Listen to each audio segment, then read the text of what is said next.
Welcome, healthy friends, to the Reality of Health podcast. Today, we're talking about something that everybody's heard about. We're all worried about it. Talked about it a million times. Aluminum. You've got your pans. You got your deodorant. Aluminum foil. Is it really that bad? Let's find out. I don't think it's as bad as everyone says it is. So we're going to explore this. So here's some pretty cool things about aluminum. It is the third most common substance on the planet. Now, see that? Third most. Next to oxygen and silicon. Silicon is sand. Did you know your body is made out of water and sand mostly? Well, it's actually silicone. It's not sand, but the element is silicone. Really super cool stuff. One of these days we will talk about silica. You need to know about it if you want to be healthy. It's lightweight, keeps food fresh, it's easy to form, and it reflects energy, as in light and heat. Pretty cool. It's low maintenance, and it's infinitely recyclable.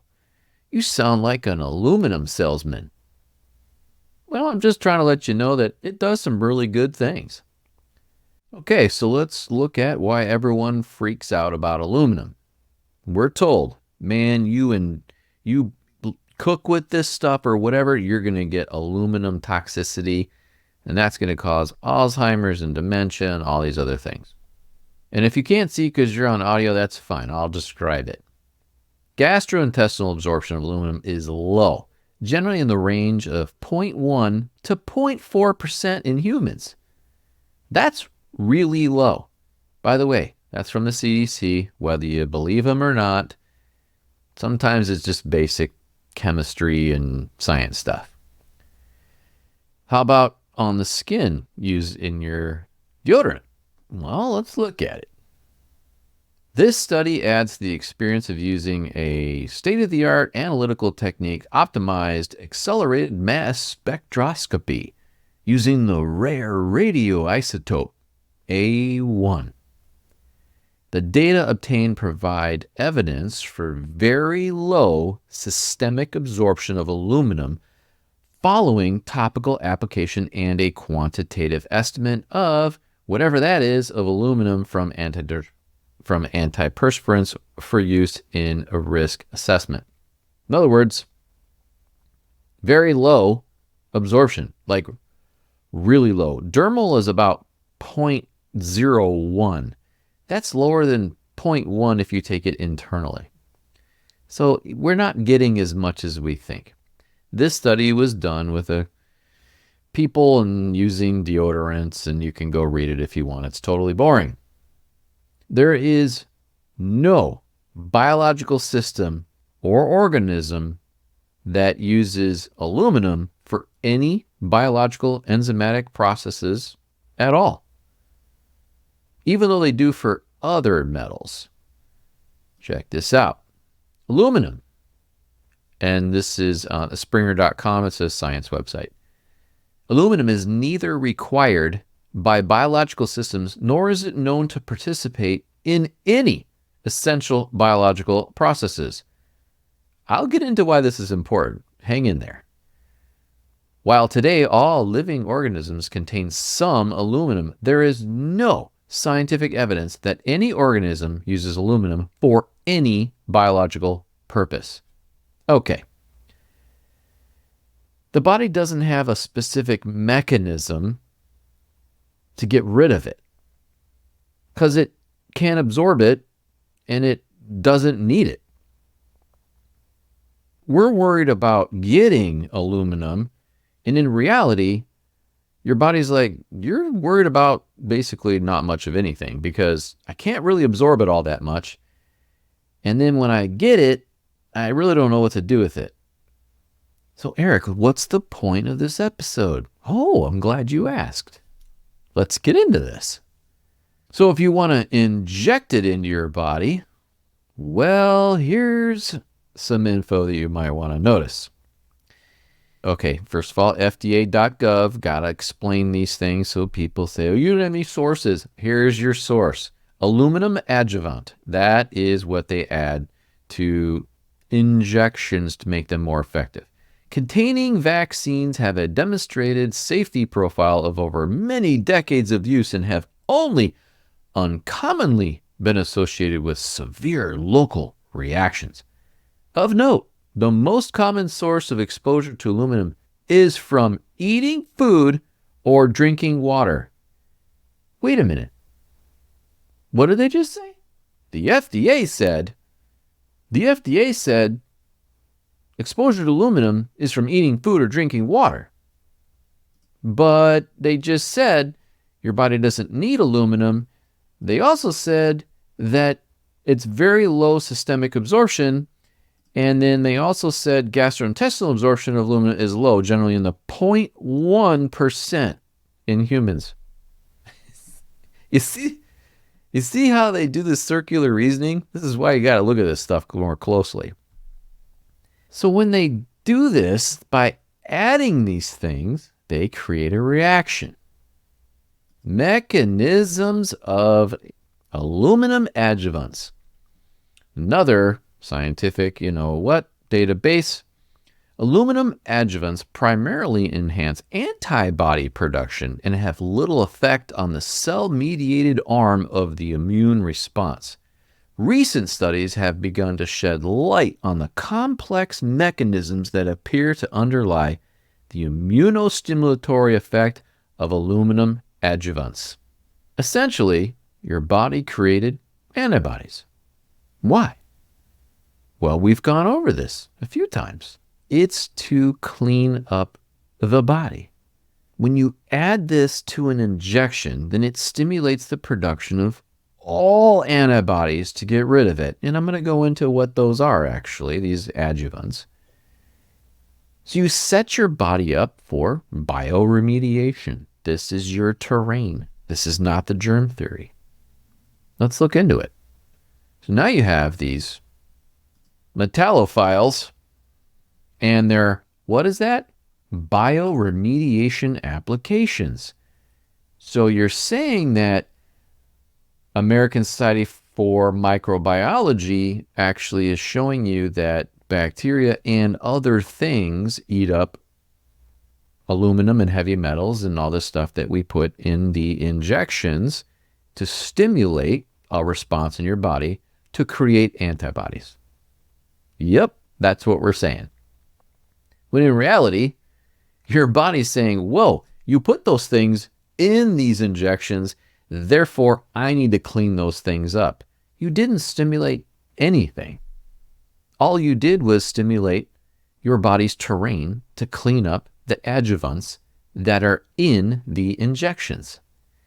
We're going to get deeper. It's not going to be a long episode, but you'll see what I mean. Since the body doesn't know how to use aluminum and all these other things or to get rid of it, this is where your bioremediation kicks in, your terrain. Let's see what they're talking about, a metallophile and their bioremediation. We'll go past, think about it, bioremediation of heavy metals. There you go. Bacteria. Bacterial metal tolerance mechanisms have been studied intensively since the 70s. So bacteria eat up all kinds of metal, decontaminate heavy metal containing wastewater. Interesting. Some have been utilized in the bioremediation of heavy metals. One example is Rhodobacter, and if you can pronounce that, cool. I can't. For lead sulfide and lead sulfate. It gets rid of lead.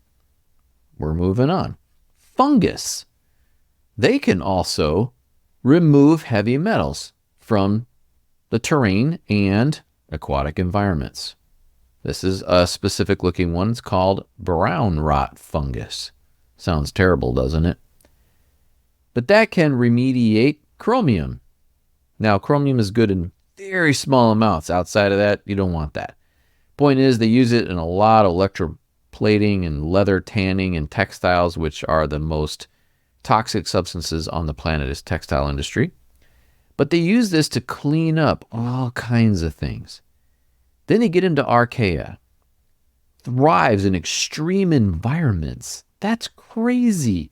The multiple metallophilic species have been identified in this taxon. For example, Methanobacterium bryantei, a copper-resistant methanogen, excretes copper-binding proteins to reduce the negative effects of the highly toxic metal on itself and co-inhabitants of its ecosystem. It's like remediating. It helps to reduce it and transfer it and change it so it's not toxic anymore. It's crazy. They use that in local water sources. Do you think that those happen inside of us? They do. I'm telling you, this all happens inside of us. Then you get into probiotics. Humans can be exposed to toxic levels of heavy metals through food, water products, and the environment. Probiotics could be used as a strategy for human metal detoxification. They eat that stuff up. You're putting it in your injection, and then your body tries to fix those metals that are in the injection, and you say, see, we got this great response that are antibodies in order to increase your immune system, and now you won't be affected by whatever thing that we're injecting you in order to overcome, if you know what I'm trying to say. If you know what I'm trying to say when I keep saying you know what I'm trying to say in all these episodes, that's because algorithms know certain words, so you have to be careful what you say.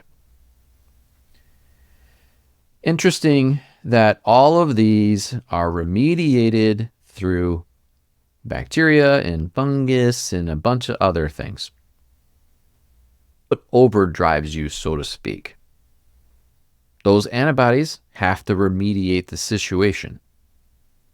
So let's go to the next situation. We have what's in vaccines. To make the vaccine more effective. Stabilizers, sugar and gelatin. Well, we all know what those are. Yes, when you put sugar straight into the body, your body will then respond in trying to fix that area that you put a sugar in. You're not supposed to have straight sugar into a tissue. It's supposed to go through digestively.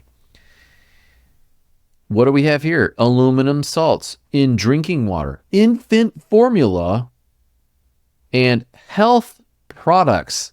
Antacids, buffered aspirin, and antiperspirants. I wouldn't consider those health products. But we don't have to worry about those. This is what I'm trying to tell you. Antiperspirants are not absorbed like you think they are. And when you ingest them, it's a very, very small amount. Aluminum is not as bad as you thought it was, especially in things that you've been told are terrible for you. Cooking in aluminum pans, you're not absorbing it. Yeah, you get a little bit. It's not enough to worry about. It's a very small amount. And yes, this is a health channel. And yes, I have studied this for decades. And I'm telling you, it's not as bad as you think it is. Is it a good pan to use? No, they actually aren't very good at all. They don't heat your food very, very well. It cooks terribly, super cheap. It's not even fun to use. All right, what else do we have? Formaldehyde. Naturally in the human body, fruit and household furnishings. That's because our bodies are very closely related to everything in nature. But you don't want a lot of formaldehyde. We all know what formaldehyde does. It's not good. Why are they putting it in injections? You shouldn't have that in there. Now, we're going to get into why adjuvants are unique. Okay. See this? Egg protein.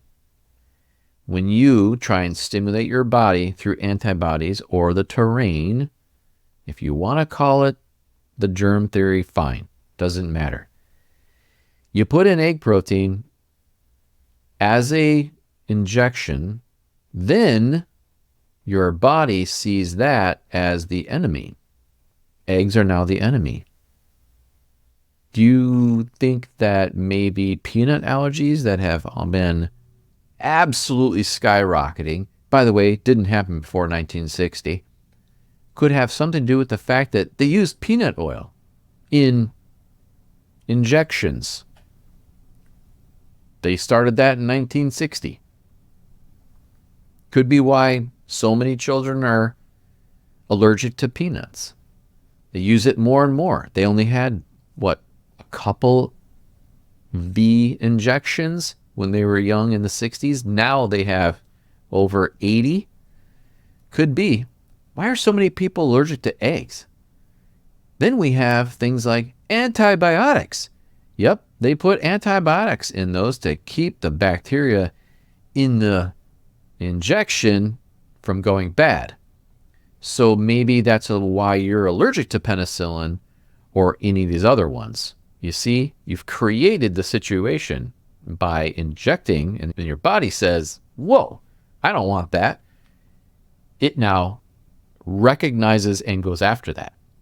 Of course, we all know thimerosal. Don't even have time to get into this, but we'll let that one go. But you can see, all of this is craziness, when in reality, all your body's trying to do is create this. This is real life. This is healing. This is a compost photo for those in the audio. You can start with those eggshells and those carrot peels and all this other stuff, and eventually you're going to end up with this black and brown looking soil stuff. That's exactly what you want. Your body does the same thing. Do not interrupt this process. Injections interrupt so many processes in the body, and then your body has to remediate those by turning on the terrain system to do this right on your screen right now. I hope that was helpful. I don't know what else to say other than you have to be careful what you're putting in your body. Aluminum isn't as bad as you thought it was. And when you do get aluminum in your body or any of these other things that they put in the injections, your body turns on your terrain and cleans up the mess. We assume that is called an infection. It is not. You want that. Without the terrain, you're in real trouble. Thank you for listening. I appreciate every one of you. If you have ideas or thoughts of what you want to see, let me know. Give me topics. What's important to you? Take care of yourselves.